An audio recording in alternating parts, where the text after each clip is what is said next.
লেখালেখি করে আমার অর্জনসমূহ নিয়ে হাজির হলাম আজকে আপনাদের সামনে। এখানে আপনারা যতগুলো সম্মাননা দেখতে পাচ্ছেন তার সব সম্মাননাগুলো আমি লেখালেখি করে অর্জন করেছি। আসলে সত্যি কথা যেটা সেটা হলো পরিশ্রম ছাড়া কখনোই সফলতা অর্জন করা সম্ভব না।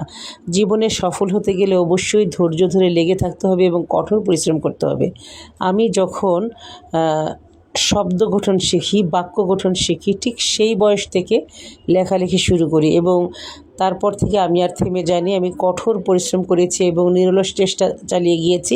প্রথমে আমি বিভিন্ন জাতীয় দৈনিকে লিখে হাত পাকিয়েছি, দেন আমি নিজের পাঠক তৈরি করেছি। নিজের কিছু পাঠক তৈরি করে দেন আমি প্রকাশনায় এসেছি। ইনশাল্লাহ আপনাদের প্রত্যেকের দোয়ায় আমার পাঠক সংখ্যা মোটামুটি ভালোই। পাঠকদের ভালোবাসার কারণেই কিন্তু আজকে আমি এই সম্মাননাগুলোকে পেয়েছি। আমার প্রকাশিত গ্রন্থের সংখ্যা 33টি এবং আজকে আমি দীর্ঘ 22 বছর ধরে লেখালেখি করছি। পাঠকরা আমার লেখা ভালোবাসে বলেই কিন্তু আজকে আমার এই সফলতা, আমার এই অর্জনের দাবিদার আমার পাঠকরা। আমার পাঠকদের প্রতি আমি কৃতজ্ঞতা প্রকাশ করছি।